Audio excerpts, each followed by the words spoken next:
Wait lang ako ha. Tayo mag-breakfast.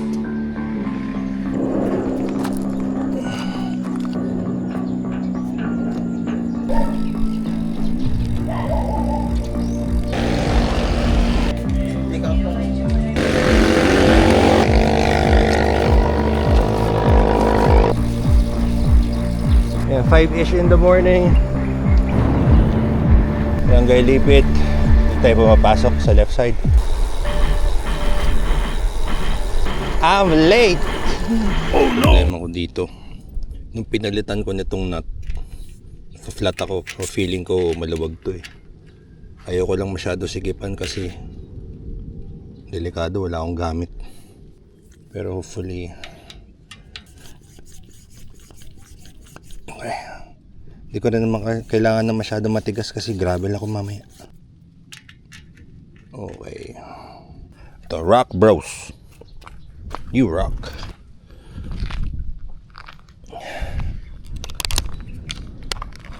Good morning pala sa inyong lahat. Nandito tayo ngayon sa Dipakolo Beach, dito sa Aurora. Ito yung front ko ngayon, yun yung dagat. And then dito may mga signs na bawal lumangoy. May naka-red kasi, red flag. Nakalimutan ko yung tubig ko. Yari ako nito. Alrighty. So ang route natin for today, ano lang tayo, mga 20-ish kilometers. Hindi ako masyado magpapakapagod. Wow, nagulas yung gulong ko. Dito tayo sa gravel.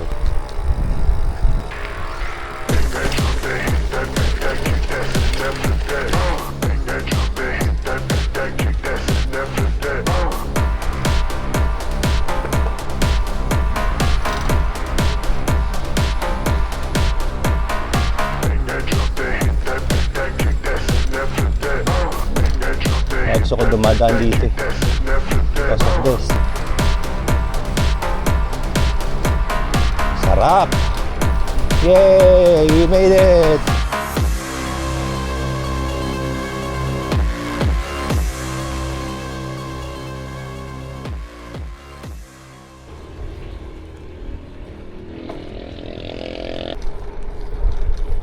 Yan, dire-diretso lang tayo. Pupunta muna tayo dito sa Lipit Beach.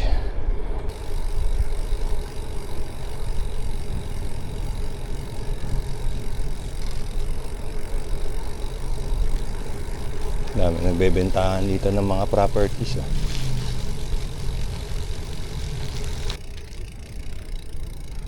Ayan, lease or for sale. Lease or for sale.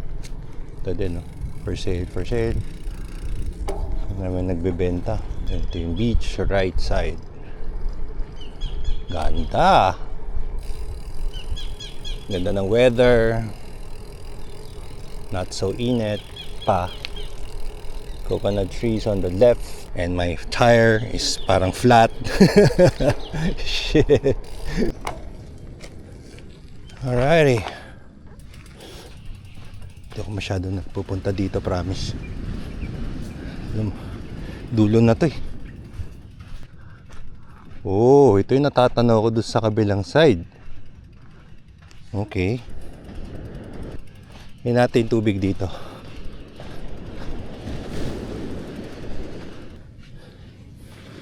Ay, magkakape. Ito, mas malapit na tayo sa mountains. Mas kita natin. Ang ganda. Yan yung alon. Lakas. Parang kanyon ah. Uy, iba yung alon dito, men. Doon tayo galing kanina. Then dito tayo pumasok. So, ang gagawin natin mamaya, doon tayo sa loob, sa mga rice field. Yun, bumubuelo na yan. Kita nyo yan? Lakas yan, malakas yan. Parang malalim yung tubig. Nagre-ripple. Magdadaron shot lang ako dito, tapos alisa tayo.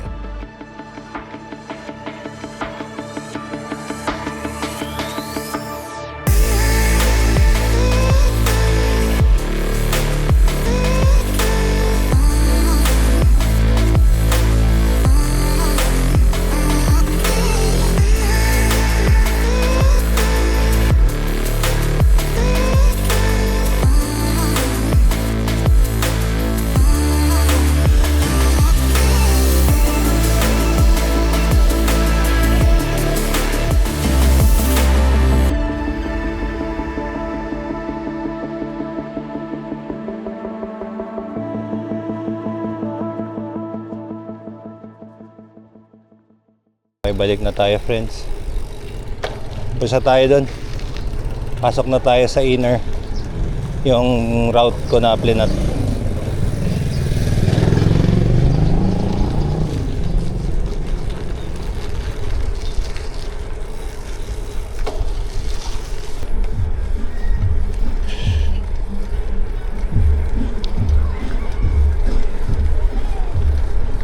So barangay Ilipit pa rin to. Ang ganda ng coconut trees over there. Ganda ng environment.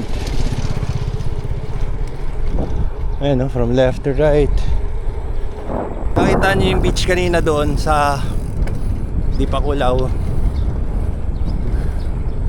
Doon sa Dipakulaw Beach. Medyo malakas, di ba? So, well, it's really up to you kung mag-swimming ka doon. Pero for me, no. No way. Scary. Continue natin ang ating journey here to sa Dipakulaw. Yeah! OMG! Alright, still on course.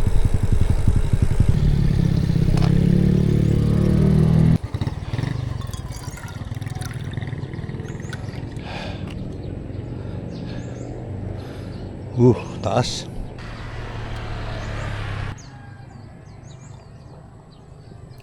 Sarap ng kape. Okay, tara.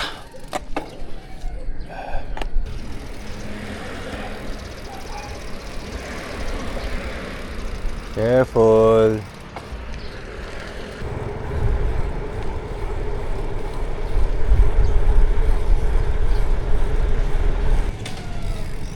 Left, left, left, left.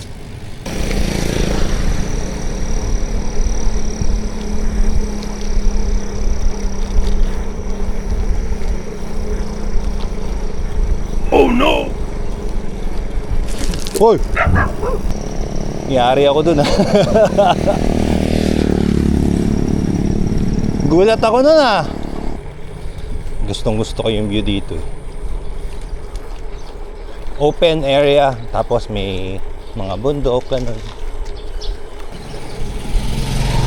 Sobrang maasahan ko talaga tong bike ko.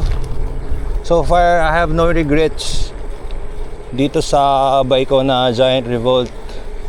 Kahit yung dati kong bike, yung Revolt Zero, okay yun. Rice fields. So, diretso tayo, left, left. Pag dito nagtatanggal ako ng salamin. Yan, yung mga pinupunta dito. Ganda oh, ganda ng bundok. Sierra Madre yan. Yan. Paikot yan eh. Ganda!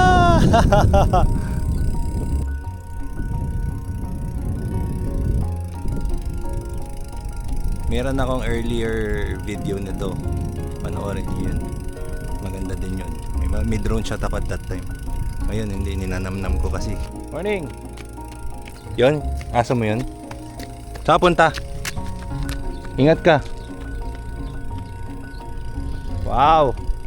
Dito tayo ngayon sa gilid-gilid ng bundok. May tingnan nyo yung nasa likod ko, pumuputok sa green.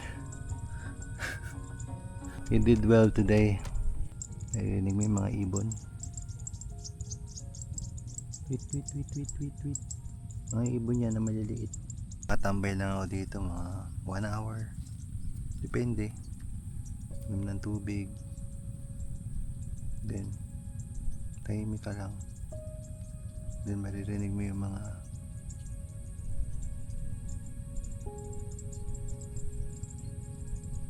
muhuni yung mga ibon. Kanta-kanta. So nasa ano na tayo sa more than half of our journey. Bigyan ko ng bike skin. Shit, may gas-gas. Yan ang Sierra Madre. Mountain range. Rice field. Nakikita niya pala to, ito pala yung cycling cup ko. Nagsa-cycling cup na ako. Padalas kasi lumalabas yung buhok ko dito sa helmet. Kaya nagaganito na ako. Maganda to, mga maybe 1 month from now. Baka kulay gold na yun. Golden. Parang ganun. Parang ganun, no? Ang mga dumadaan lang dito yung mga farmers, mga tiga dito. Wala masyadong dumadaan dito. Inner roads kasi ito. Ako ay nagpapasalamat pala sa mga nag-subscribe sa channel na ito. And sa mga nagko-comment, ganyan, nagla-like. I really appreciate you all. Feeling ko ngayon, pagka kahit mag-isa ako, feeling ko may kasama ako, no, sa aking pagbabike, aking pag-travel. Lapit na tayong matapos, mga less than 10 kilometers. So kung di na ako makapagpaalam, ito na yon. So ito pala yung bike ko. Ito yung Giant Revolt Advance 2 Carbon. So far di pa binibigyan ng sakit na ulo. Okay yan, bike na yan.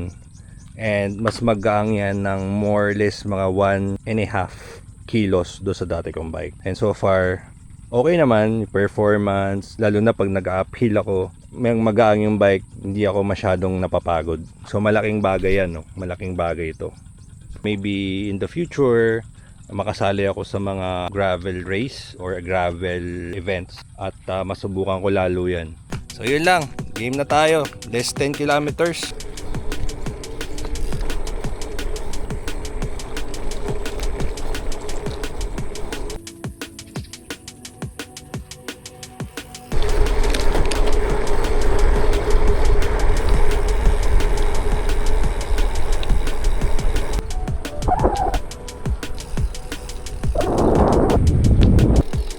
Chill lang sila. Kahit nga aso nasa gitna ng kalsada. Kayo seme. Thank you. Hello. Yeah.